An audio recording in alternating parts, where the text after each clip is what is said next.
Bien, yo no sé si te parece que se escucha. Bien, vamos a seguir con este ciclo de conferencias, charlas, seminarios, tutoriales de denominar que hemos organizado en el Departamento de Organización de Empresas y la Cátedra Oro Seguro. Entonces, ya vino hace unos días un profesor de la Universidad Politécnica de Cataluña, el profesor Soler, y hoy seguimos con otro profesor también muy reconocido, que es el profesor Esteban Fernández, de la Universidad de Oviedo. Como el profesor Esteban Fernández es una persona que no es muy partidario de que lo alarguen empalagosamente, pues ha decidido que no hagamos una prolija relación de su muy extenso currículum. Y por lo tanto, yo diré solamente dos cositas. Una que es una de las personas más prestigiosas del área de conocimiento de la que yo me muevo, que es el área de organización de empresas, que es quien da nombre al Departamento de Organización de Empresas a nivel pasado, incluso internacionalmente, y que es catedrático de Organización de Empresas de la Universidad de Oviedo, y que realmente pues tiene ciertos campos que son desde el punto de vista académico potentes, en los que es una primera figura. Pueden ser temas relacionados con innovación, cooperación, tecnología, etcétera, etcétera.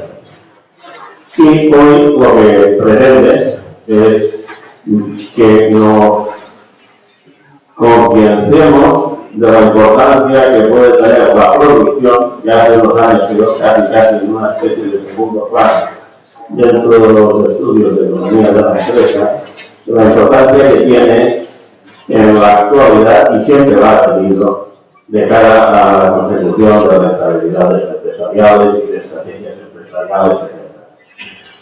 Y el título que va a desarrollar de mi conferencia es la estrategia de producción. En concreto, esa va a ser la temática que va a desarrollar el profesor Esteban Fernández. Yo creo que mejor que siga él con la conferencia. Se va a levantar el profesor Esteban Fernández porque dice que se encuentra más a gusto hablando de todos ustedes más cercanos.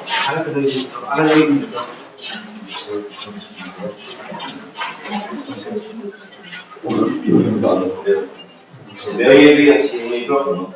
Sí. No. Bien, bueno, primero agradecer al Departamento de Organización de Empresas y a su director, Enrique Claver, que me hayan invitado a esta charla. Además, es un placer venir siempre aquí por esta zona, porque bueno, yo provengo de Oviedo y salir de allí nevando, un frío enorme y esos cambios de temperatura pues sirven primero para coger datos, pero luego saludar. Bueno, la conferencia que yo voy a dar se titula o la titulé Estrategia de Producción, y en realidad lo que voy a hacer es comentar la estrategia de producción a partir de la evolución de un sector, el sector del automóvil. ¿Por qué este sector? Bueno, hay una razón especial, y es que en este sector fue donde se desarrollaron la totalidad, diría yo, de las innovaciones en el campo de la gestión. Todo lo que sabemos de gestión, en casi todos los campos, pues ha aparecido en primer lugar, se ha desarrollado en el sector del automóvil. Y luego este es un sector muy estudiado, muy conocido, ha sido muy analizado, por lo tanto, y existe mucho conocimiento al respecto. Y luego, pues bueno, hay una teoría, y es que los sectores industriales más o menos evolucionan todos de la misma forma, más o menos.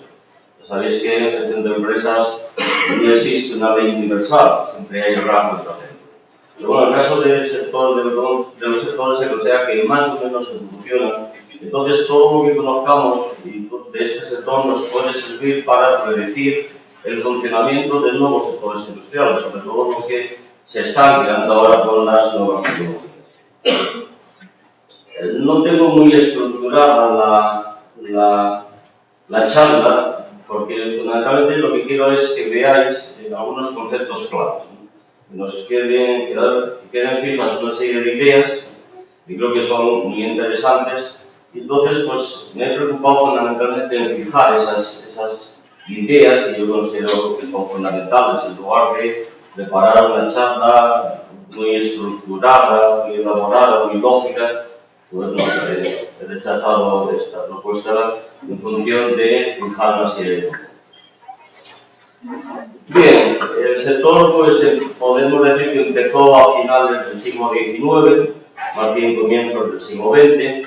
Voy a mezclar, por cierto, también la estrategia de evolución con la evolución del sector y con el comportamiento de las innovaciones, porque en el fondo va todo muy bien.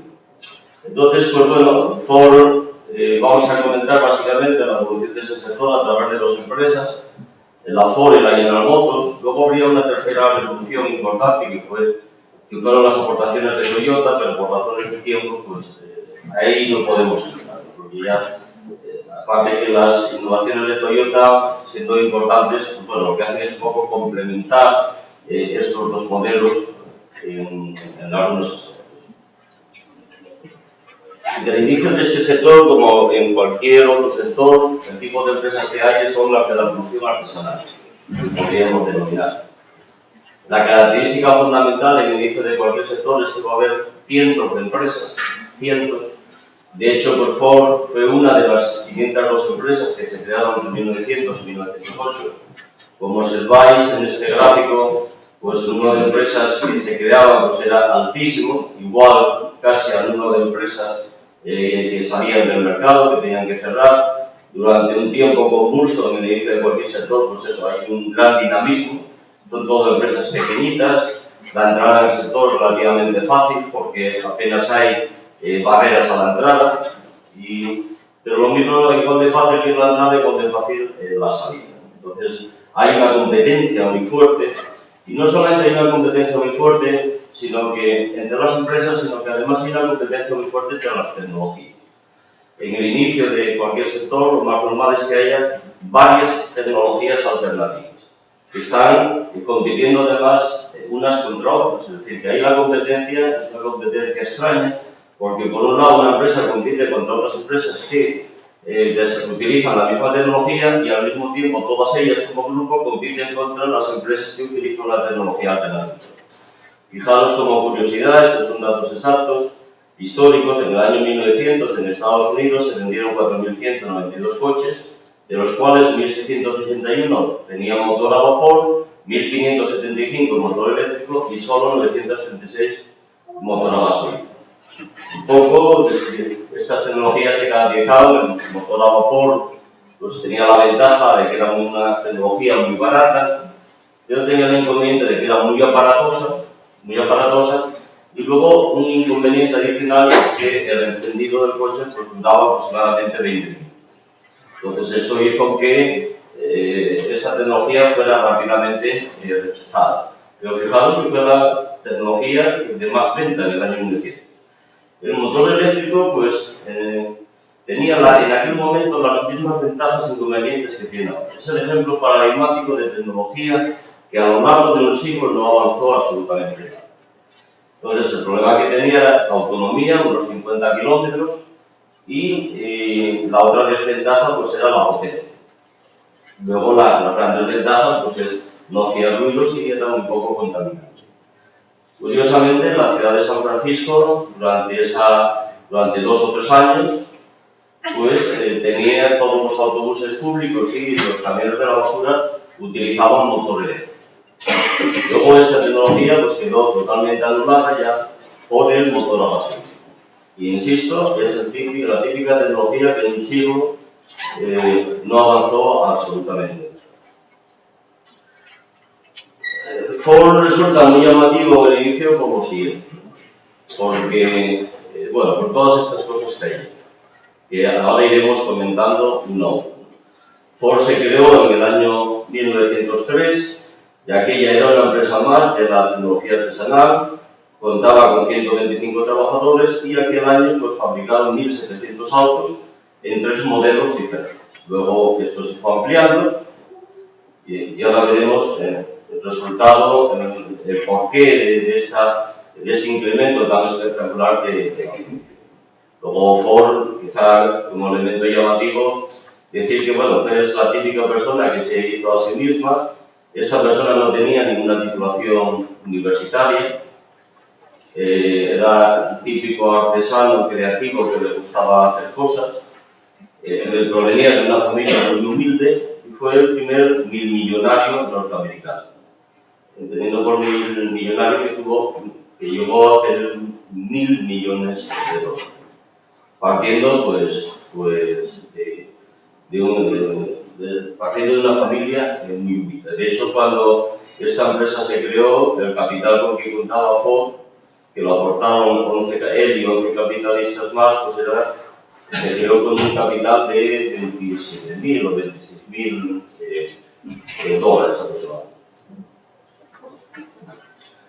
Bueno, Ford en el inicio pues era una empresa más de la producción artesanal que se caracterizaba por lo siguiente. Lo mismo, esta producción artesanal y estas características, aunque aquí nos presentamos de forma evolutiva, hay que darse cuenta, o hay que pensar que esto en la época actual existe también. Es decir, aquí tenemos la producción artesanal, ¿en qué marca nos tendríamos?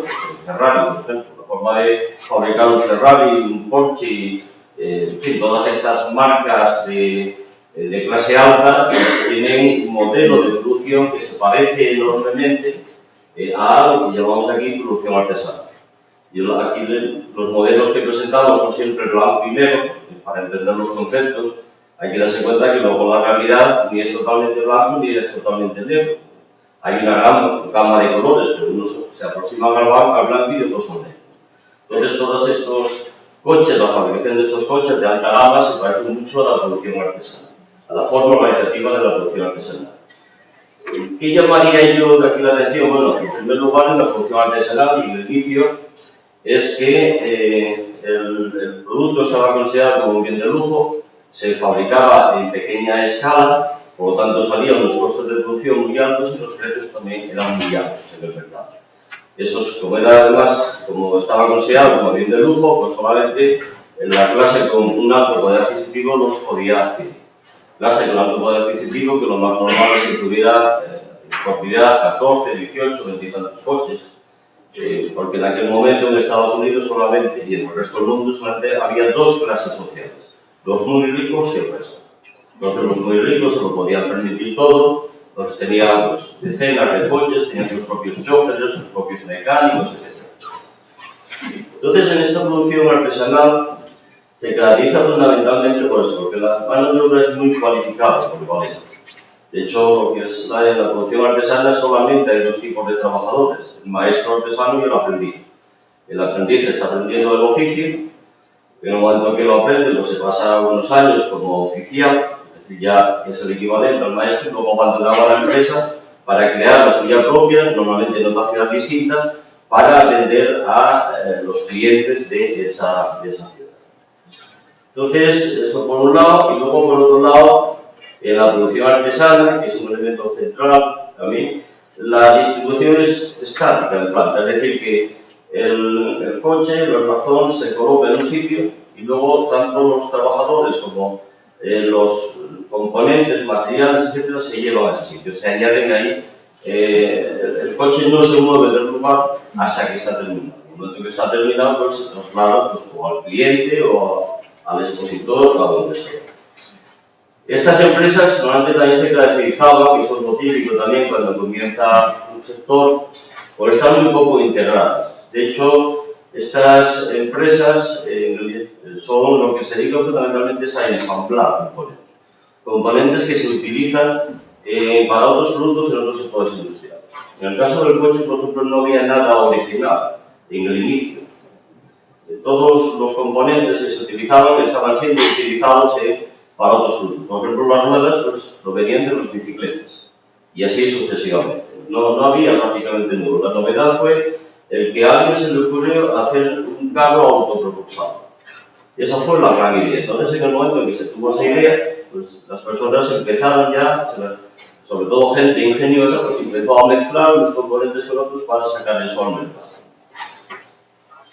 Y luego, como ocurre en toda empresa pequeña, que suele ser, como suele ser la producción artesanal, pues ahí hay una comunicación muy abierta en todas las direcciones, como las personas están muy cualificadas, pues no se necesitan manuales de procedimiento, hay muy poca formalización, muy pocas reglas y reglamentos, etc. Bueno, esto son unas fotos de aquella época para ver lo que significaba la producción artesanal. Veremos la importancia que tiene esto después. Estos son lo que se llaman máquinas de uso general. Con estas máquinas puedes hacer diferentes tipos de componentes. Es lo contrario a las máquinas de uso específico, donde solamente puedes fabricar un componente con una determinada estructura física y no lo puedes modificar en nada. Esto es muy importante retener este concepto por lo que los datos que vendrán a continuación, también hacia el final de la charla.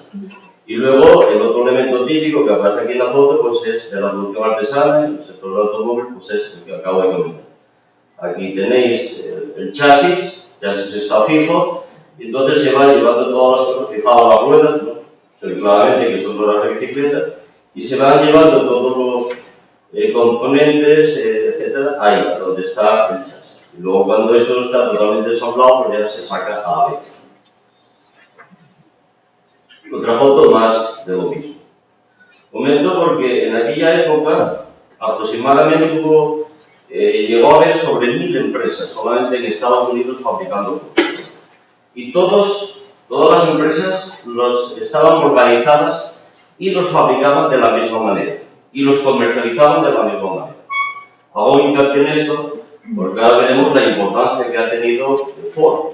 Porque Ford, ese es el elemento clave de la innovación. Ford se le ocurrió hacer lo contrario a lo que estaba haciendo todo el mundo. Es decir, que todo el mundo actuaba de una determinada manera y a él se le ocurrió ir en dirección contraria. Y fue al único. Bueno, Ford fue creado en el año 1903. Fue la tercera empresa que creó Ford. Una la había creado en 1900. Lo forzaron fundamentalmente los banqueros, porque él en el fondo era un creador. Entonces él lo que quería era construir un coche que fuera funcional, que atendiera a las necesidades de los ciudadanos, y obviamente pues, los prestamistas lo que querían era pagar dinero, ¿no? Entonces ganar dinero a todos. Y luego creó otra empresa en el año 1901, que fue también forzado a salir, y por cierto esa empresa fue la que dio luego lugar a la marca Cadillac. Y luego ya en el año 1903 fue cuando creó su empresa. El poder total él lo creó con 11 socios, y luego pues él aportó un poco capital, lo tenía, el total de capital, como decía antes, fueron unos 27.000 o 28.000 dólares en aquella época. Bueno, el caso es que en el año 1906 él tomó el control de la empresa y además consiguió la casi totalidad de las acciones. Y luego unos años después tenía en propiedad el 100% de las acciones. Eso fue una enorme ventaja para él cuando le llegó la crisis. Y luego aquí, en el año 1906, proclamó esta frase. Esto es lo que técnicamente en estrategia se llama la visión de la empresa. ¿Qué es la visión? La visión es una idea de futuro, es intentar visualizar en un futuro más o menos lejano dónde yo quiero estar, qué tipo de mercado trato de satisfacer, con qué productos. Esa es la idea básica en la formulación de la estrategia. Si yo no tengo claro hacia dónde voy a ir, no sabré en qué dirección remar. Entonces, eso hay que tenerlo muy claro. Entonces, él formuló esa visión que en aquel momento fue además una idea totalmente radical, porque la visión fue fabricar un coche para todo el mundo. Y es que él vio un mercado donde el resto no vio nada. En aquella época todas las fábricas estaban dirigidas a satisfacer la clase social alta, la de mayor poder adquisitivo. Solamente había dos clases sociales, la muy alta y la de alto poder adquisitivo y el resto. Que eran los que compraban el coche. Luego había una hipótesis es un valor subyacente, que ese es el otro elemento clave en las innovaciones, ¿no? El valor subyacente en la sociedad en general y en las empresas es que a la gente no le gustaba viajar. La razón fundamental, además era muy explícita, es que en aquella época lo más normal es que una persona naciera y muriera en el mismo sitio. Y se desplazaba como mucho, 2 o 3 veces al año a una ciudad grande, pues para ver un poco lo que era la vida, y nada más. Los desplazamientos eran sencillamente por necesidades de tipo social, por hambrunas, falta de trabajo, etc. Entonces Ford consideró que eso era que no era así, que a la gente que le gustaba viajar, porque la idea de él era muy sencilla. A mí me gusta viajar, yo provengo de una clase humilde, me encanta viajar, de hecho Ford vive muchas veces por la vuelta al mundo, entonces a mí me gusta viajar, al resto del mundo también. ¿Por qué no viajan? No viajan porque no pueden. Efectivamente, la diligencia pues, es tremendamente incómoda, llega a pocos sitios, el tren más de lo mismo y en el barco pues muchas limitaciones. Entonces fue cuando se le ocurrió que si las personas tuvieran un instrumento que les permitiera desplazarse a cualquier sitio y ese instrumento, pues es decir, ese coche, pues lo pudieran comprar a un precio razonable, pues todo el mundo compraría el coche porque le encantaría desplazarse a unos sitios que a otros. Y entonces, conclusión, voy a intentar satisfacer esa necesidad del mercado. El tío hay una necesidad del mercado, esa fue su visión, ver un mercado donde los casi 1000 fabricantes que existían en aquella época no dieron absolutamente nada. Y esa es la misión, la tarea fundamental del empresario, detectar una necesidad del mercado. En el momento que detectas la necesidad, casi siempre la tecnología ya está disponible. Es decir, que el empresario no es aquel que fabrica algo nuevo, no, es el que fundamentalmente detecta esa necesidad. Entonces, a partir de esa idea, pues él puso en marcha, organizó la empresa. De hecho, él, todo lo que aportó a la empresa, ninguna idea era original. Él lo que hizo fue conjuntar todas esas cosas en una única actividad. Pero una de ellas, importantísima, que hoy día parece tan evidente que resulta extraño que nadie se hubiera dado cuenta de ellas en aquella época, ¿no? Es la intercambiabilidad de las partes. Es decir, es que los componentes fueran componentes estables. Aunque parezca extraño, en aquella época, él lo puso en marcha a partir del año 1906, no existía la estandarización. Cada coche tenía sus propios componentes y si uno se estropeaba, había que fabricar otro idéntico. Todavía no había surgido la idea de la estandarización en el sector del automóvil. Esta idea sí que se aplicaba en otros sectores industriales, por ejemplo, en el sector armamentístico, porque esta idea la desarrolló uno de los grandes inventores norteamericanos, Whitney, en el año 1801, para aplicarlo a los rifles. Entonces se fue, y en este sector sí que los productos estaban estandarizados, se fabricaban en componentes que eran idénticos y luego se ensamblaban. Y cuando rompía un componente, pues había un componente repuesto en el mercado que tú lo podías comprar sin ninguna dificultad. Bueno, pues eso Ford lo aplicó también a los coches. Y luego fue cuando, como había que fabricar un coche a un precio muy bajo, pues entonces había que hacer un diseño único. Lo que no se podía hacer era 2 o 3 diseños al año, que era lo que hacían el resto del personal del sector. Trataban de buscar diseños lo más distintos posibles, incluso los más extravagantes. ¿Para qué? Para que la clase, el mercado que iba dirigido, que era la clase social, la poder adquisitivo, pues vieran atractivo que el diseño lo compraran. Para que en lugar de tener 17 coches, tuvieran 18, tuvieran 19. Entonces dicen, no, va a ser un único modelo para todo el mundo, porque al tener un único modelo, con partes intercambiables, pues entonces yo voy a poder mecanizarlo mejor y en consecuencia voy a sacar grandes economías de escala, voy a conseguir ahorros en costes importantes. Entonces fue cuando se le ocurrió la idea de fabricar pues, un coche relativamente sencillo, que fuera fácil de conducir y duradero. Porque estas personas que compraban el coche, pues obviamente lo iban a estar utilizando durante varios años, no se podían permitir el lujo de comprar un coche un año y a los años cambiarlo, no tenían dinero para poder hacer eso en aquella época. Y entonces fue cuando desarrolló el modelo T. ¿Por qué se llama modelo T?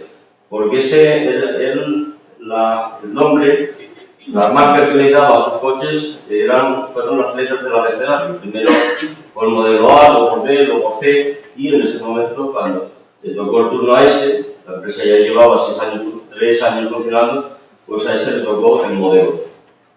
Y luego se vendía pues, con un manual de 60 páginas donde aparecían todo tipo de problemas para poder solucionarlos. De hecho, cualquier persona podía solucionar y reparar su coche. Y luego fue cuando en el año 13 se le ocurrió introducir la otra gran idea, que es la cadena de montaje. La cadena de montaje fue votada como el invento más importante del siglo XX. Es el que ha desarrollado el consumo de masas. Y claro, como toda tecnología tiene dos caras. La cara positiva es que para nosotros como clientes la cadena de montaje pues, nos viene muy bien, porque la cadena de montaje permite fabricar un costo muy bajo y tener un precio bajo. Si fuéramos trabajadores de la cadena de montaje, pues estaríamos bastante incómodos porque los empleos son muy rutinarios, la duración de las actividades en el puesto en algunos casos son de 3 minutos, entonces cada 3 minutos repetir la misma actividad durante 8 horas, todos los días de la semana, todas las semanas del mes, todos los meses del año, eso es muy duro, crea además muchas enfermedades psicológicas y de todo tipo, pero como clientes nos viene muy bien porque, como se suele decir, ha democratizado los productos, ha conseguido que los productos se puedan vender a unos precios muy bajos. ¿Qué importancia tuvo la cadena de montaje? Bueno, la cadena de montaje no fue una idea de él, de hecho, pues se estaba aplicando en otros sectores industriales. Desde el punto de vista histórico, en el siglo XV hay algo muy parecido a lo que es la cadena de montaje, que era la fabricación de barcos en Venecia, cuando Venecia era una potencia industrial y uno de los, y quizá la mayor ciudad-estado del mundo en cuanto a fabricación de barcos de guerra y de barcos industriales. Y la forma de fabricarlos era similar a la cadena de montaje, es decir, tenía una dársena enorme y por un lado entraba el armazón del barco y luego según iba avanzando por la dársena, pues los trabajadores le iban añadiendo los componentes nuevos si no fuera un barco de guerra o un barco industrial. Cuando terminaba al final de la dársena salía ya el barco completo, barco de guerra o barco industrial. Esa idea, muy parecida a esa idea, pues es lo que hizo Ford a la hora de aplicar su cadena de montaje. La diferencia de la cadena de montaje es que hizo todo lo contrario a lo que estaba haciendo la industria. Mantuvo fijos a los trabajadores y los componentes y movilizó, hacía que se moviera pues, el producto. El chasis era el que se movía. En la foto anterior, como observáis, el chasis permanecía quieto y eran los trabajadores y los componentes los que se llevaban con el chasis para armar el producto. Aquí él hizo al revés. Por eso las grandes innovaciones siempre, en realidad son ideas muy sencillas, pero que chocan contra el saber convencional. Es hacer lo contrario a lo que están haciendo el resto. La importancia de la cadena de montaje lo veis aquí. Él se puso en marcha en el año 13 y en el año 14 los 13.000 trabajadores, 13.000 y pocos, los que habíamos visto antes, fabricaron del orden de 260.000 coches. El resto de fabricantes de la industria en Estados Unidos, entre todos ellos, había todavía en aquella época cientos de empresas, estos 66.000 trabajadores fabricaban casi tantos coches, unos pocos más. Pero fijaros que eran unos pocos coches más y 5 veces más de trabajadores. Es decir, que la productividad que consiguió Ford en ese momento ya fue espectacular. Por cierto, como nota curiosa, en esa figura pues, se ve claramente lo que es el ciclo de vida del producto para el modelo T. El modelo T se introdujo en el 8 y en el año 27 dejó de fabricarlo. Entonces el ciclo de vida del producto parece que es muy bien reflejado. El ciclo de la vida de la industria, pues obviamente, pues, también. Y luego aquí son 4 cosas sobre Ford y algunas fotos sobre lo que es la cadena de montaje para luego comentarlas con un poco más de detalle. Este fue el primer coche que creó Ford, lo llamó cuadriciclo, lo creó en el año 1896. Como se va en mi volante, casi todos los coches por aquella época se parecían, que no tenían volante, tenían esta palanca que era la que hacía moverse a la rueda. Ford fue un gran inventor. Él tuvo en propiedad 161 patentes. Él fue un artesano inventor. Este es el modelo T, el que se fabricó en el año 27, el último en fabricarse. Aquí vemos, se fabricaron el modelo T 15 millones de coches. El dato que más coches se vendieron fue del Volkswagen Escarabajo, que se vendieron unos 25 millones, pero no es comparable. En cuota de mercado tuvo más cuota de mercado el modelo T de Ford, porque claro, cuando el Volkswagen se vendió en la época de los 60 y 70, entonces había la clase social con un cierto poder adquisitivo que se podía permitir el lujo de comprar un coche, pues era enormemente mayor en comparación con la clase social que se podía permitir el lujo de comprar un coche en los años 15 o los años 10. Esto es para decir que lo que es el significado de una innovación incremental, que aunque es el mismo modelo T, pues las diferencias van variando porque todo producto hay que seguir mejorando. Esas mejoras que llamamos innovaciones incrementales pues, son poco visibles con el paso del tiempo, pero luego si vemos el diferencial en un intervalo, en el principio al final del intervalo, vemos que los cambios son claramente visibles. Pero en cualquier caso, cuando se introduce un producto en el mercado hay que estar continuamente mejorando, eso lo llamamos innovación incremental. Luego esto ya son fotos de la fábrica de Ford y de la especialización de la cadena de montaje. Entonces, Ford llegó a tener, en el año 27 tenía del orden de 1.000.000 trabajadores, todos en la misma planta, todos trabajando en la misma planta. Estas máquinas, a diferencia de aquellas, insisto en este concepto por los datos que vamos a dar dentro de un rato, son de uso específico, es decir, que estas máquinas solamente sirven para hacer una pieza nada más, unas determinadas características. Ahora sí, esa pieza te la hacen una eficiencia máxima. Estas máquinas producen un ritmo altísimo, una calidad extrema, pero solamente pueden hacer una pieza. No pueden hacer una variante de esa pieza y mucho menos pueden hacer dos piezas diferentes. Eso es lo que se llaman los activos específicos, que son muy buenos, son enormemente eficientes cuando los utilizas para la actividad para la que han sido diseñados. Pero si los quieres aplicar a otras actividades distintas, no te sirven para nada. Pierden todo su valor.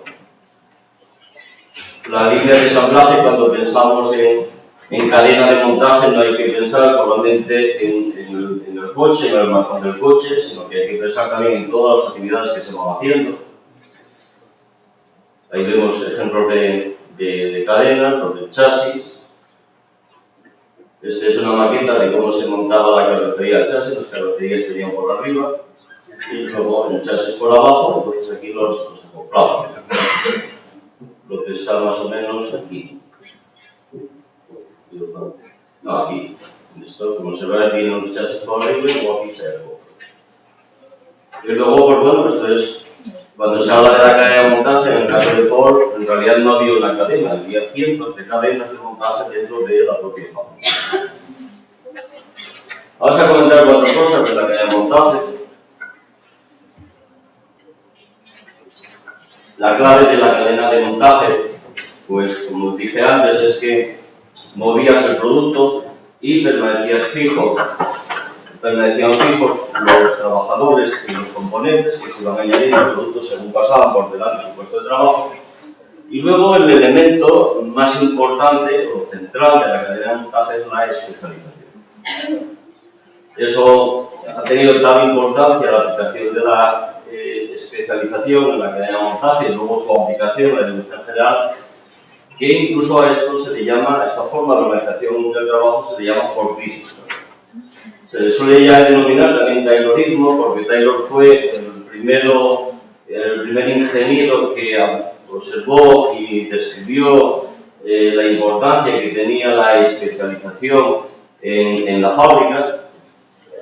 Quien primero vio las ventajas de la especialización fue Adam Smith, que lo resaltó en su libro Las riquezas de las naciones, a la hora de analizar la fabricación de los alfileres, como observaba que en aquellas fábricas donde los trabajos estaban especializados, tenían una productividad 900 veces superior a aquellas otras fábricas donde un trabajador hacía todas las actividades al completo en la fabricación del alfiler.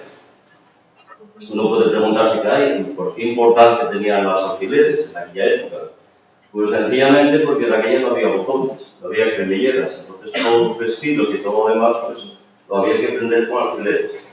Y recuerdo que un traje de novia más o menos necesitaba del orden de 25.000 alfileres. 25.000 alfileres. Por eso cuando alguien lee lo de Adam Smith y lo de las fábricas de alfileres, claro, vista desde esa perspectiva, la fabricación de alfileres, era la industria posiblemente más importante en aquella época, en el siglo XIX, o una de las industrias más importantes, porque era un producto muy utilizado, altísimamente utilizado.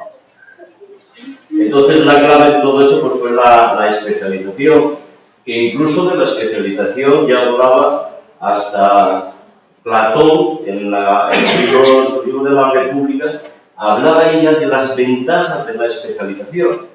Es decir, que aunque se le atribuya, nosotros le atribuyamos a Adam Smith, padre de la economía, pues que el primero en resaltar esto, a Taylor, el ingeniero industrial, que fue el que más lo defendió en Estados Unidos, e incluso pues, un poco el que tiene el protagonismo, al menos dentro de lo que es la administración de empresas, y Ford, que fue el ejecutor de la especialización. Por eso esto también se le llama Fordismo. Entonces la ventaja, fijaos, este es un ejemplo de lo que es la especialización. Entonces Ford organizó la fabricación de un motor que más o menos en 84 pasos. Y en lugar de ser un trabajador el que realizara esas 84 operaciones, lo que hizo fue que cada trabajador, 84 trabajadores, realizara cada uno una de esas operaciones. ¿Eso en productividad qué significaba? Pues significaba esto. Pasar de 9,9 horas a 3,8 horas. Entonces los ahorros pues, eran espectaculares. Esa es la clave de la especialización. Claro, ¿cuál es el lado negativo? El lado negativo, y esos fueron de las primeras críticas que recibió Ford, es que de alguna manera él estaba destruyendo los conocimientos de la industria. Porque ya en la industria que lo que había ahí eran pues, artesanos, eran constructores que conocían con detalle la fabricación de un coche, pues al ir hacia la especialización extrema, pues al final lo que había eran personas que solamente sabían realizar una actividad. Y además, más que una actividad era una microtarea que se ejecutaba en unos segundos. Entonces eso era una destrucción incluso era una destrucción moral de la persona. Porque era que en lugar de que las personas utilizaran todos sus conocimientos y tuvieran ahí una actividad plena en el trabajo, pues fueran infrautilizadas. E incluso no solamente eso, sino que todas estas actividades pues, fueron diseñadas con mucha precisión, por ingenieros y demás, y luego pues, a los trabajadores se les exigía exclusivamente que ejecutaran esa actividad tal y como estaba recogida en el manual de procedimientos o tal y como se les había informado. No podían hacer absolutamente nada. Dicho de otra manera, de forma así más llamativa, pues se obligaba a los trabajadores a que dejaran el cerebro a la entrada de la fábrica. Dentro de la fábrica no podían pensar, tenían que ejecutar aquello que decían. Y eso tuvo su importancia y tiene también su justificación, como iremos viendo a continuación. Bueno, pues el elemento central de la cadena de montaje es la especialización. Este es un ejemplo claro de lo que representaba la especialización y los ahorros que conseguía. Bueno, ¿eso qué tipo de resultados? Pues una serie de cosas que vamos a ver ahora. Primero, le quitó ya toda una parte importantísima del poder a los trabajadores. Porque a los trabajadores esa especialización en microtareas hizo posible que los trabajadores fueran sustituidos. Era muy fácil de sustituir un trabajador por otro, porque eran trabajadores descualificados. Y por lo tanto, pues el nuevo trabajador en un plis-plas, como decir, aprendía la actividad. Viendo cómo durante unos minutos, como un colega, un compañero realizaba la actividad, pues él rápidamente pues, la aprendía y la podía realizar casi con la misma acción. Entonces hizo que los trabajadores fueran sustituibles, que fueran una pieza más en el engranaje. Eso tenía su importancia.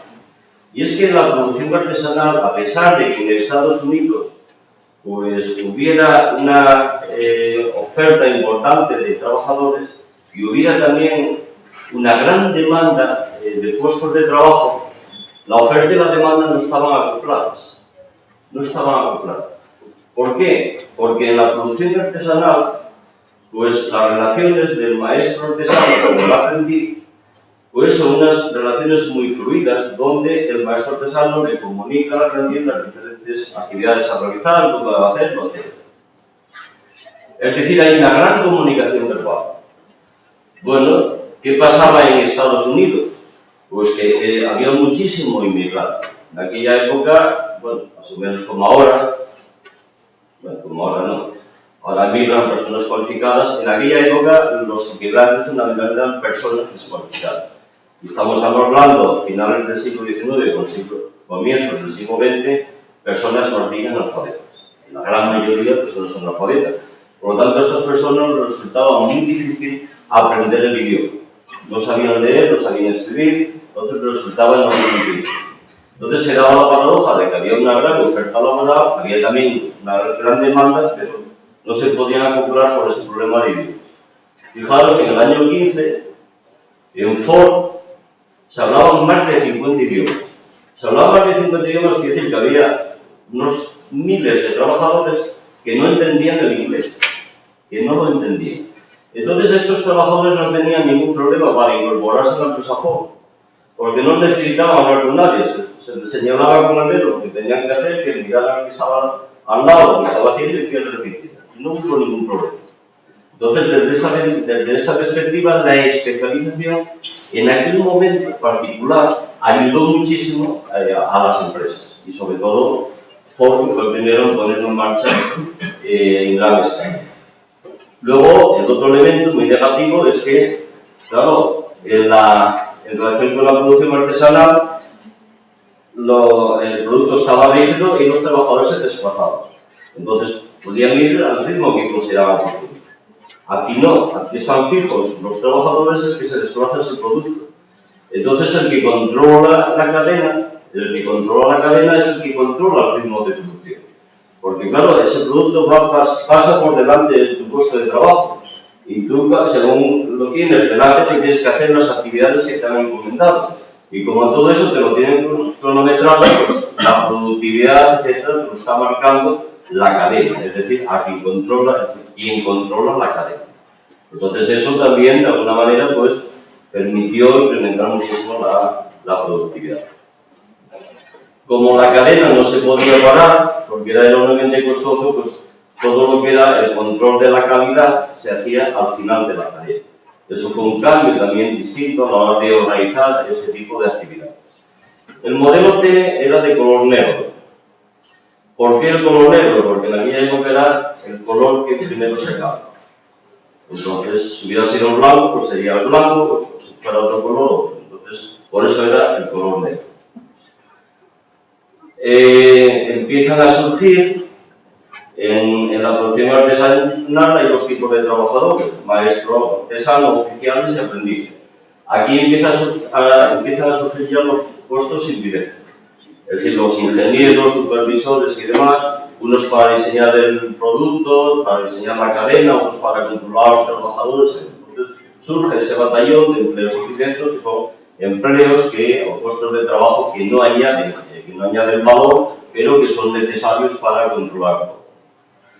El elemento central era la tasa de utilización de las máquinas. Las máquinas eran enormemente costosas, entonces era mucho lo que costaba el desarrollarlas, el fabricarlas y demás. Entonces la idea central en la gestión pues, era aprovechar el tiempo de máquina al máximo posible. Esto no nos da tiempo a verlo porque no puedo comentar lo de Toyota, pero esto fue uno de los principios que rompió Toyota. Considero que lo mejor era utilizar el tiempo, lo que había que maximizar era el tiempo del obrero, no el tiempo de la máquina. Pero era porque a Toyota no le importaba utilizar máquinas amortizadas. Era otro planteamiento filosófico distinto.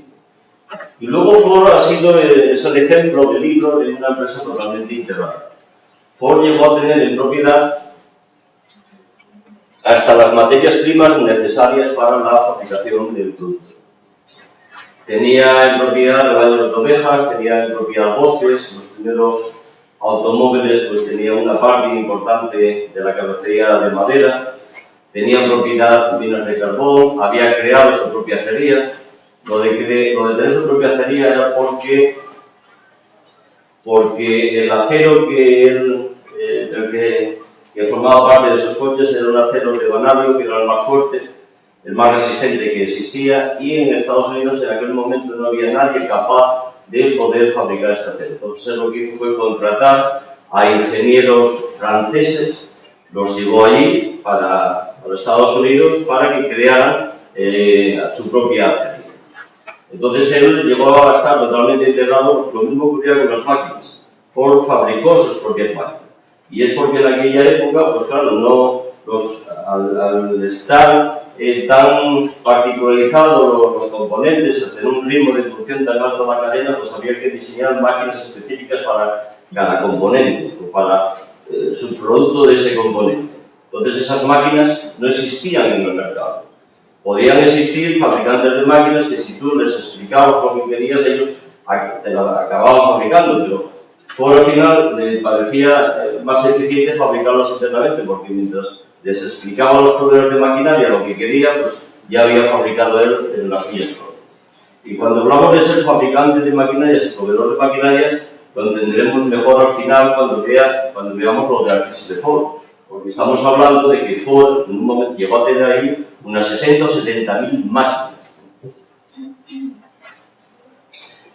Fue tal el éxito que tenía que él prácticamente no tenía concesionarios. Los concesionarios que eran casi todos de su propiedad, había muy pocos independientes. Y luego él exigía el precio, que se pagara el producto. En el momento del pedido tenían que pagar el producto completo. Y luego después de un mes o 2 meses se lo servía. Eso explica el que Ford no haya necesitado nunca financiación bancaria, que fue también otro hecho que lo salvó de la crisis. Sencillamente porque él cobraba el producto por el ideal para cualquier empresario. Y luego tomó una decisión muy extraña, esto es lo que los economistas llaman salarios de eficiencia. Él fue el primero que lo puso en marcha. En el año 14, él pagó a sus trabajadores $5 por 8 horas de trabajo. En el año 14. La media del sector, y era el sector que mejor pagaba, era de $2,4 por 9 horas de trabajo. Es decir, que él duplicó el salario y redujo 1 hora. Bueno, sus colegas empresarios, pues ya estamos hablando del año 14, lo llevaban de rojo, comunista, que quería destruir el sistema capitalista, etc. Él en sus memorias dice que nunca tomó una medida que aumentara tanto la productividad como esta. ¿Cuál fue la razón? La razón es que en aquella época este trabajo era muy duro. Entonces las personas trabajaban en el sector porque no encontraban otro puesto de trabajo. En el momento que encontraban otro puesto de trabajo, cambiaban rápidamente, aunque ganaran un poco menos. Porque era un trabajo físicamente muy duro. Muy duro. Entonces, claro, la tasa de rotación de las empresas en ese sector era altísima. Fijaros, una media del 32%. Eso es terrible desde el punto de vista de la productividad, porque claro, cuando una persona se vuelve habilidoso en la ejecución de la tarea, resulta que te marcha. Y comienza de nuevo uno que acaba de entrar y que obviamente va a tardar un tiempo en coger esas habilidades. Bueno, pues Ford consiguió que la tasa de rotación en su empresa fuera del 1,4, en lugar del 32, el 1,4. Pero no solamente eso, sino como en aquella el contrato era por días, por semanas, por meses, es decir, era muy variable. Ford tenía todos los días a la entrada de la puerta de trabajo los trabajadores físicamente más fuertes, más consistentes y los más productivos. Él tenía donde todos los buenos trabajadores más eficientes querían trabajar ahí obviamente porque el diferencial el sueldo era muy alto. Luego este es el típico ejemplo de empresario paternalista. Luego él contrató a psicólogos para que visitaran las casas de sus trabajadores y comprobaran que a las 10 de la noche estaban en casa, que comprobaban que no se emborrachaban. El llegar tarde a emborracharse pues era causa de despido. Era causa de despido. Y paradójicamente, a quien perjudicaban era al trabajador, era básicamente a su familia, pero bueno, esa es otra cosa. No tenía organigrama, este es el ejemplo típico del empresario autodidacta que lo quiere controlar absolutamente todo.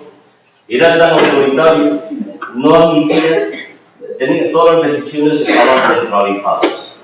Se dio la paradoja que en el año 19 pues, despidió al director de Ford Inglaterra únicamente porque se le ocurrió, como en Inglaterra se conduce por la otra mano, pues a él se le ocurrió, con toda lógica del mundo, cambiar el volante del coche para facilitar las ventas en Inglaterra. Bueno, pues Ford lo despidió por tomar esa medida sin consultarla.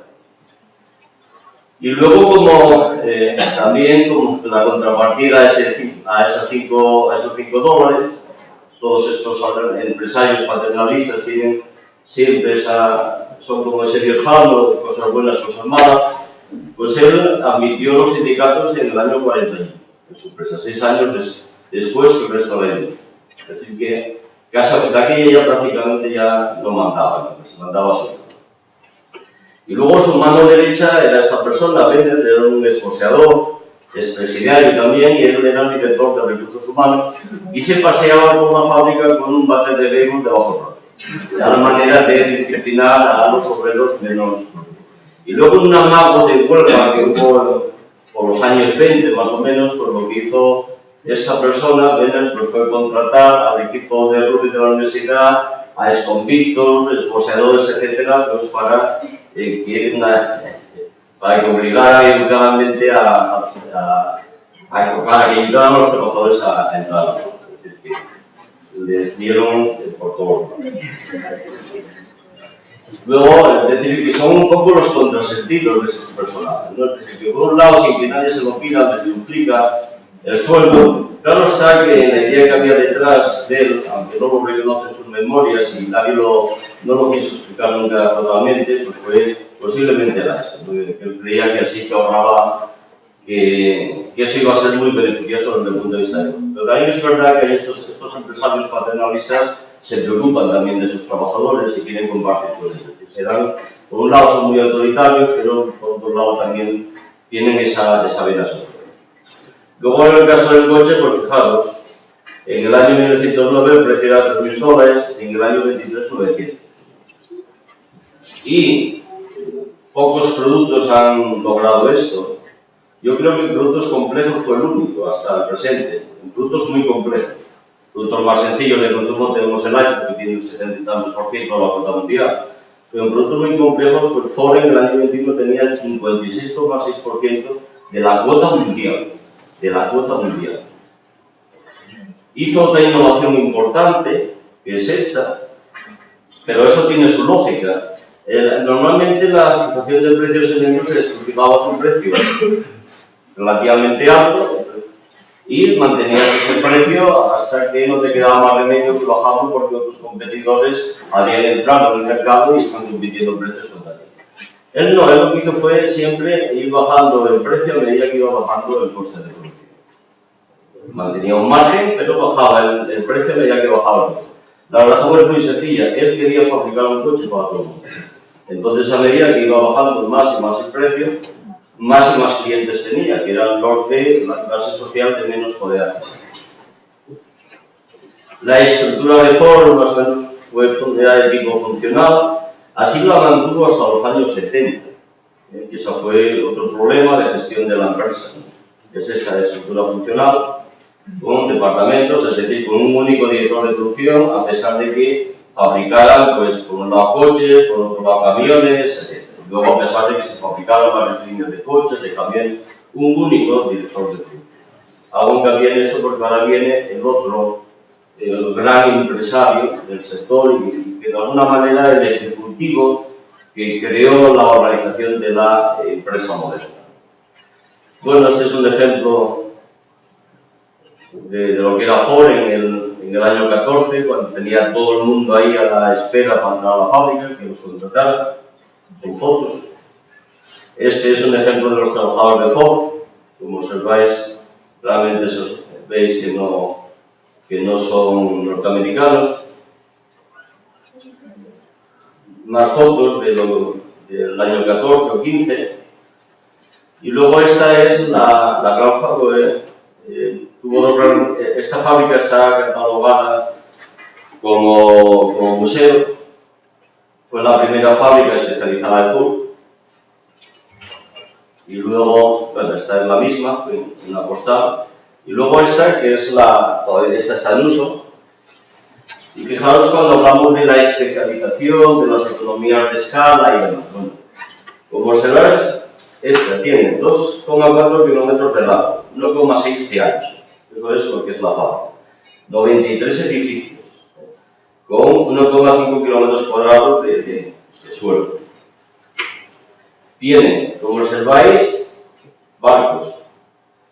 Tiene la acería. Y luego 160 kilómetros de raíles. Es decir, que cuando hablamos de la especialización, integración vertical, este es el ejemplo paradigmático del libro de la empresa totalmente integrada. Insisto, y además de esto, pues tenía su propia mina de carbón, sus propios bosques, rebaños de ovejas, etc. Tenían propiedad todas las materias primas necesarias para fabricar un coche. Que todos los componentes materiales del coche, todo se había fabricado, toda la propiedad de Ford. Todo se había fabricado dentro de lo que era la empresa. Y de aquella época, en ese sitio, trabajaban del orden de 100.000 trabajadores. 100.000 trabajadores. La calle Montalto fue muy criticada por Charlot en la película Tiempos Modernos. Y bueno, pues no vamos a entrar en esos problemas porque el trabajo de la cadena es muy monótono, muy duro, con un coste psicológico importante para los trabajadores, pero como ya dije antes, pues para nosotros como clientes lo tiene muy bien. En eso llega la General Motors. Bueno, aquí son solamente dos o tres cosas. La General Motors fue creada por esta persona, Durán, y básicamente lo que se dedicó fue a comprar fábricas. Entonces en esa empresa pues aportaban dinero a algunos de las grandes familias norteamericanas, por ejemplo la familia DuPont. Fueron familias ricas que veían que este sector era un sector de futuro, era un sector donde se podía ganar mucho dinero, entonces aportaban dinero para crear esa empresa. Esta persona tuvo una gran idea. Fue al primero que se le ocurrió que una empresa tenía que tener una gran variedad de marcas, no una única marca con la que vender todo tipo de productos, sino tener una gran variedad. Esto no deja de ser una innovación en el campo del marketing, porque fue el primero que se le ocurrió. Estamos hablando de que se le ocurrió en el año 8, porque así fue como creó la General.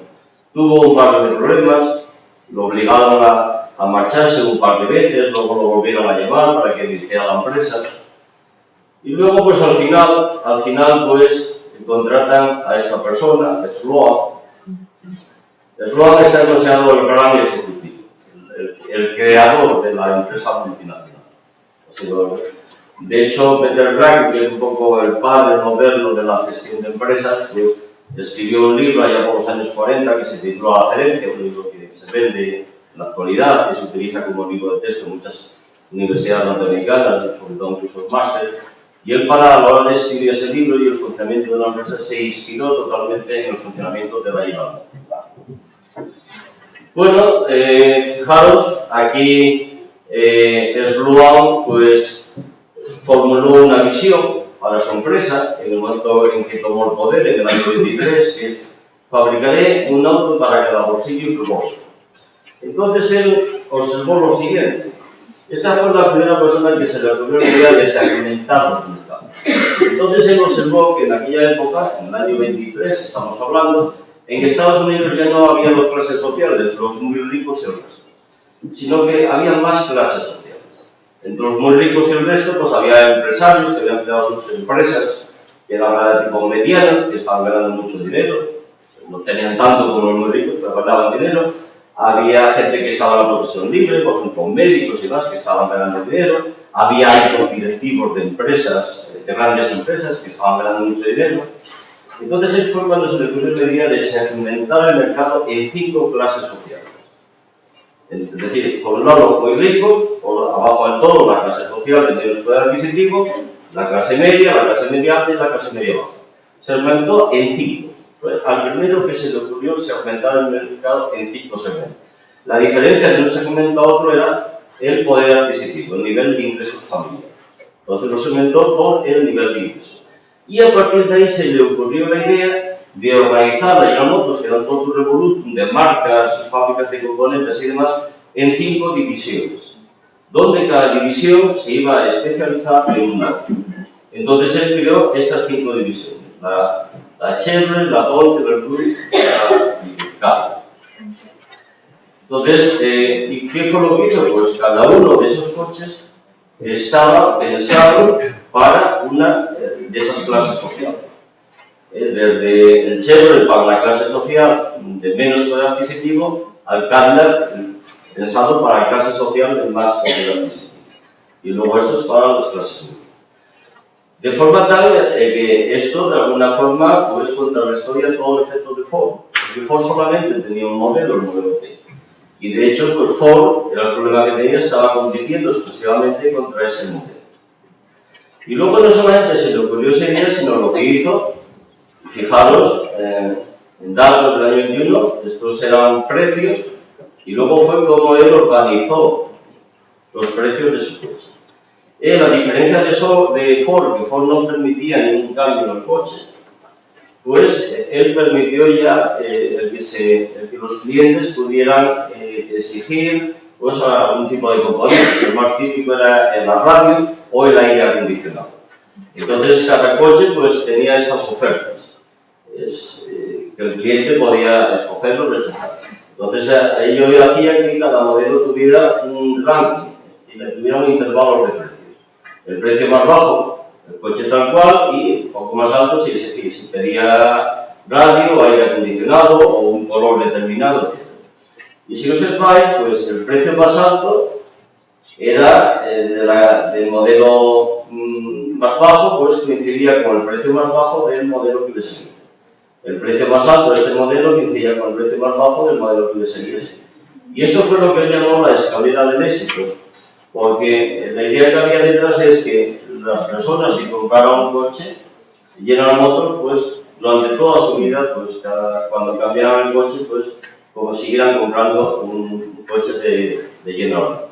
Entonces, en principio se supone que cuando uno se introduce en el mercado laboral, tiene pocos ingresos, entonces compramos el coche más barato. Cuando uno ya empieza a escalar en la escala social, lo asciende, pues y cambia de coche, pues ya compra uno un poco más caro, y así sucesivamente. Esa fue una de las grandes ideas. Fijaros que luego, en los años 2000, que fue cuando Sloan empezó a tener problemas, General Motors empezó a tener problemas, el totum revolutum de precios.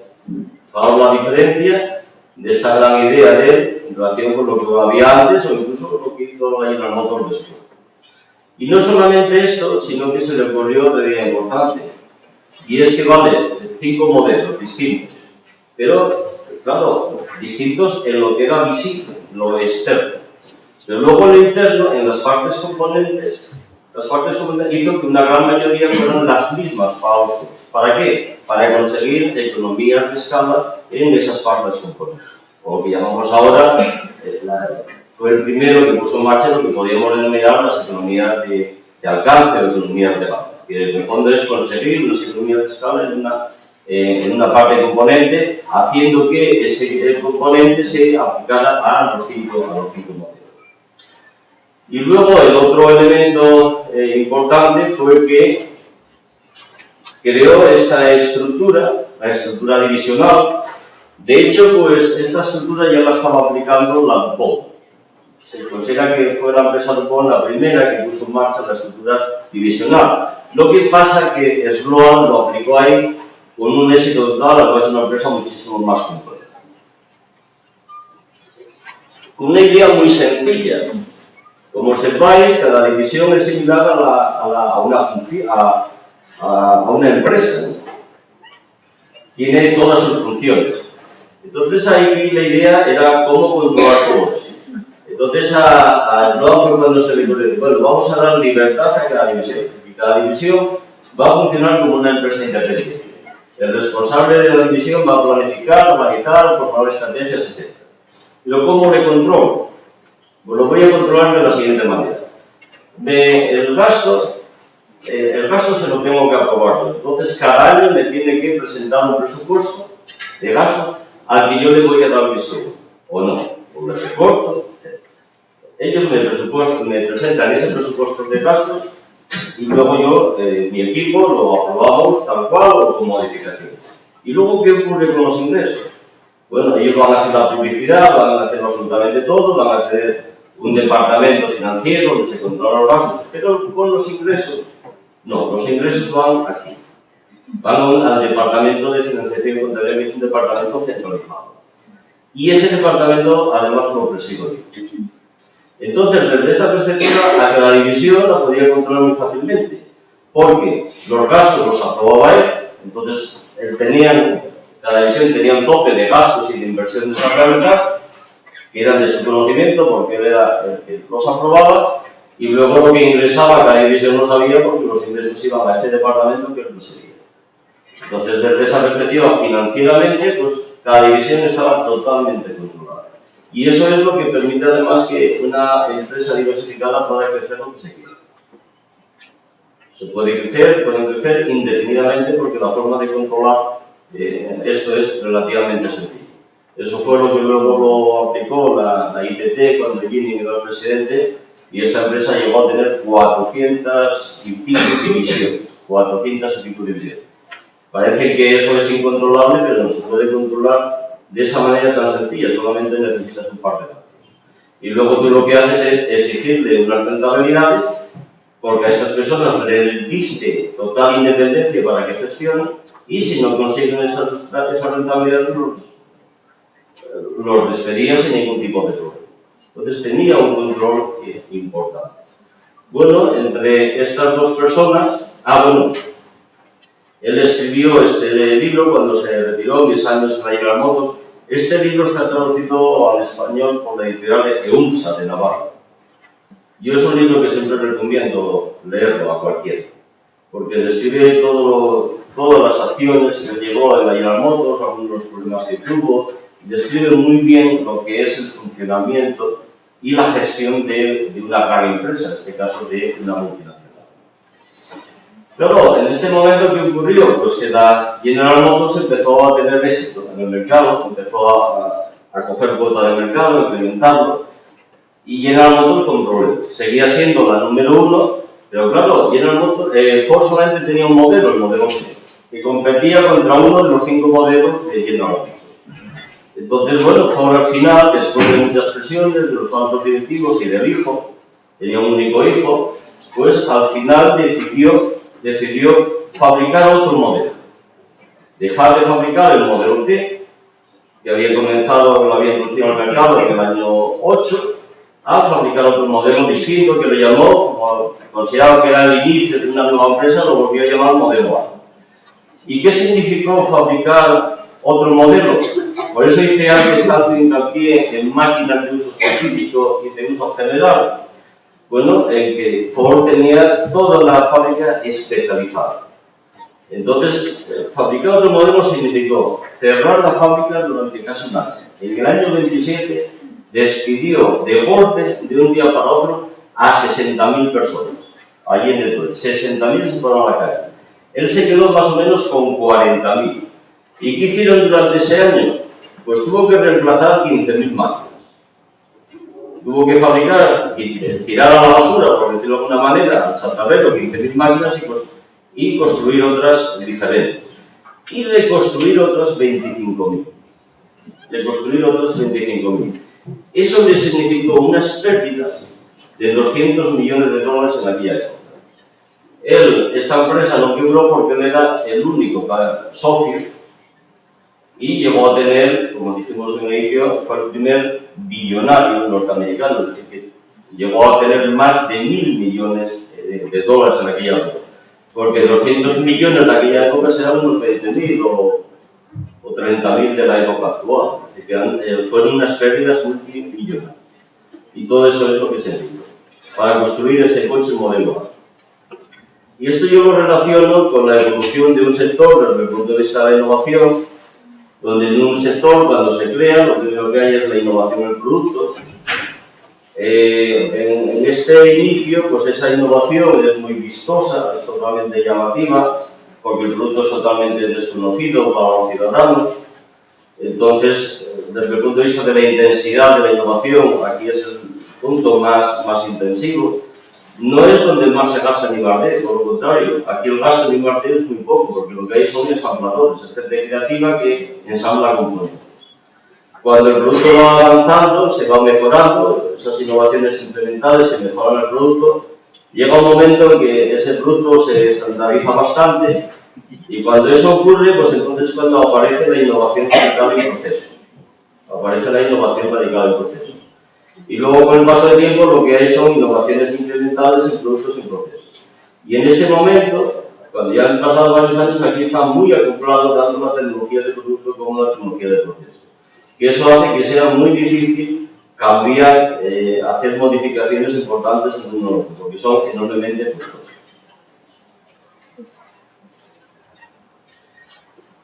Y este sector en este momento se encuentra, digamos, en esta etapa, donde aquí cualquier cambio del producto va acompañado de un cambio del proceso y viceversa, donde están las tecnologías muy acopladas, y eso tiene un gran hándicap, y es que cuando interrumpe una nueva tecnología totalmente diferente que se fabrica de otra forma distinta, estas empresas se encuentran muy débiles, aunque sean multinacionales. Por este ejemplo que comenté aquí. Resumiendo un poco, digamos que hay dos formas extremas de organizar la producción, lo que en estrategia de producción llamamos focalización por producto y focalización por proceso. La focalización por producto es la producción artesanal, para entenderlo. La producción artesanal, ¿cuándo sirve? Sirve para introducir un nuevo producto al mercado, pero también en las fases de obsolescencia del producto. ¿Por qué? Porque aquí es cuando el producto tiene poca cuota de mercado. Y para poca cuota de mercado vemos que la focalización por producto, es decir, la producción artesanal, tiene unas eficiencias mayores que la focalización por proceso.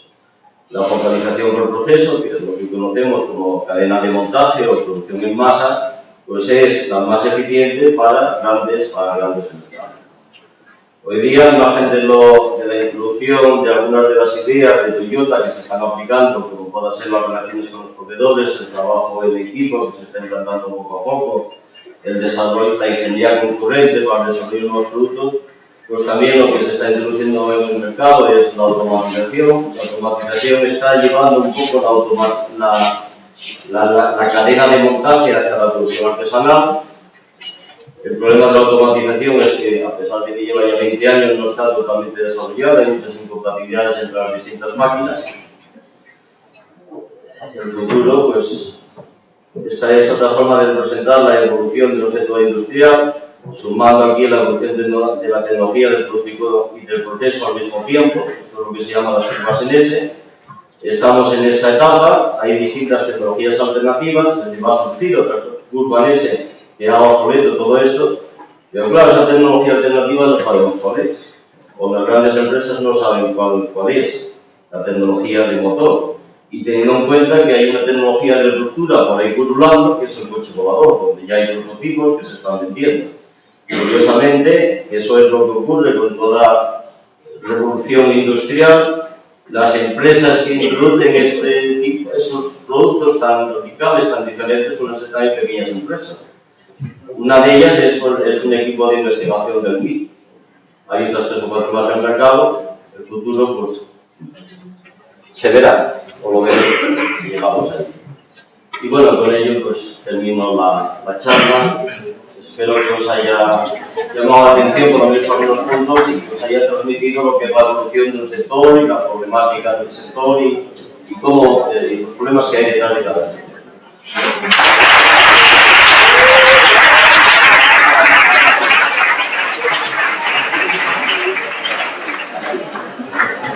Si hay alguna pregunta. Bien, si alguien quiere plantear alguna cuestión, ahora es el momento. Estamos ya casi al final del acto. Ahora se puede animar.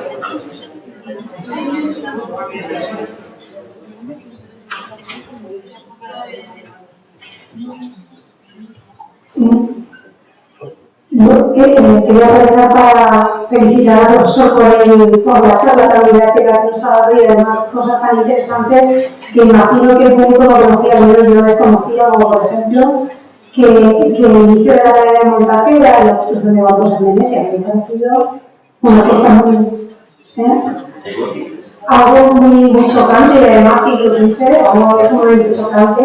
Luego todos los detalles tan vívidos de la cadena de producción y de la producción tanto en Ford como en General Motors, que realmente es lo que luego se nos queda, porque son detalles muy personales, muy particulares, ¿no? Como por ejemplo la idea tan radical de cambiar, de que se muevan las personas, de que se mueva el vehículo o el producto que se está realizando, a que lo que realmente están moviendo son las personas. Esos cambios pues, son lo que realmente nos tocan, ¿no? Entonces, yo no quería hacer ninguna pregunta, sino simplemente felicitarle por la charla y, si acaso, comentar un poco qué papel, el factor humano queda aquí un poco empobrecido, ¿no? Porque sobre todo la parte de la charla se ha dedicado pues, al tema de la cadena de montaje y donde vemos a la persona como una persona totalmente despersonalizada. Ahí se ha visto la película tan famosa del Gran Chaplin, ¿no? En el que la persona lo que contaba era mejorar la producción, mejorar la eficiencia. ¿Cómo podemos hoy en el mundo de la producción casar los dos aspectos, la eficiencia y la rentabilidad, por mejorar los aspectos humanos? Bueno, la gran crítica que se hace a la cadena de montaje es que deshumanizó el trabajo, que al llevar la especialización hasta las últimas consecuencias, pues esto hizo que el trabajo pues al final se redujera a unas tareas mínimas, que además en algunos casos se ejecutan en 3 minutos. Imaginaros lo que es, por ejemplo, la tarea del que está limpiando el parabrisas de los cristales del coche según va pasando por la cadena. Es una persona que está con un frasco de agua que aprieta 2 veces para que salga el agua y luego pasa 2 veces el trabajo. Y así continuamente pasando de coches por delante. Durante 4 horas, bueno, 3 horas creo, sin poder moverse, a las 3 horas viene el porero que sustituye durante media hora para que descanse un poco, se tome un respiro y así sucesivamente. Entonces ese trabajo, por la persona que está pegando cosas ahí en el cuerpo. Son puestos de trabajo.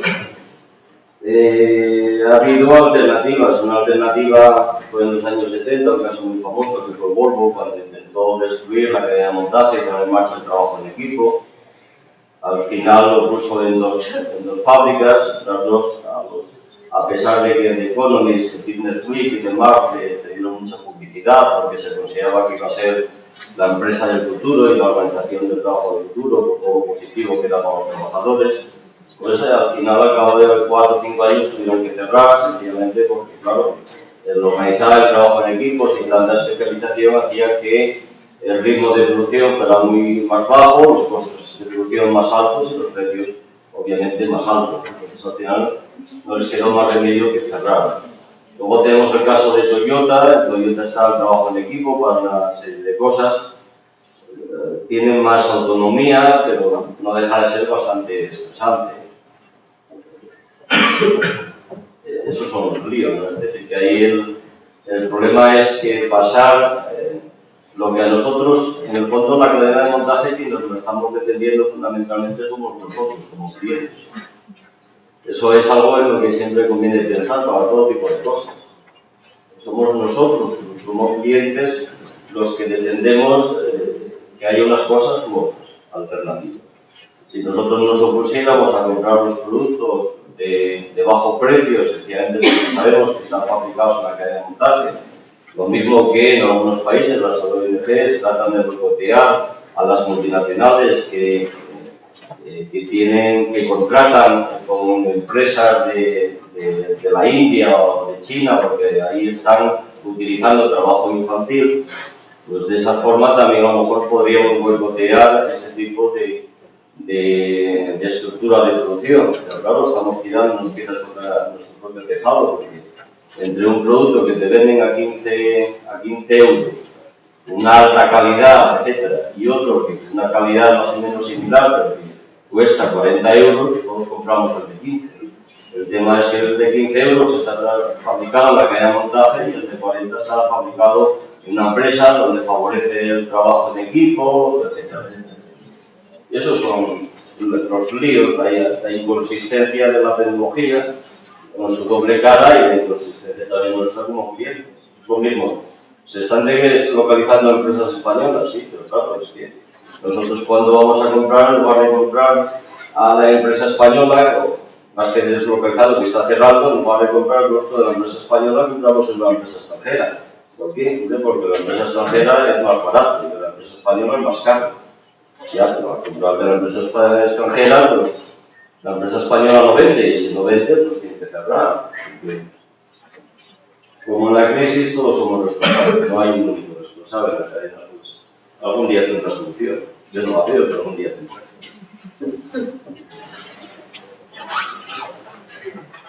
Bueno. Vale, yo creo que como el acto estaba previsto para terminar ahora, simplemente yo felicitar al profesor Esteban Fernández y darle las gracias por haberse desplazado desde la otra punta de España hasta aquí. Son 1000 kilómetros que ha tenido que hacer para acompañarnos hoy y habernos impartido esta magnífica conferencia. El acto pues termina y gracias.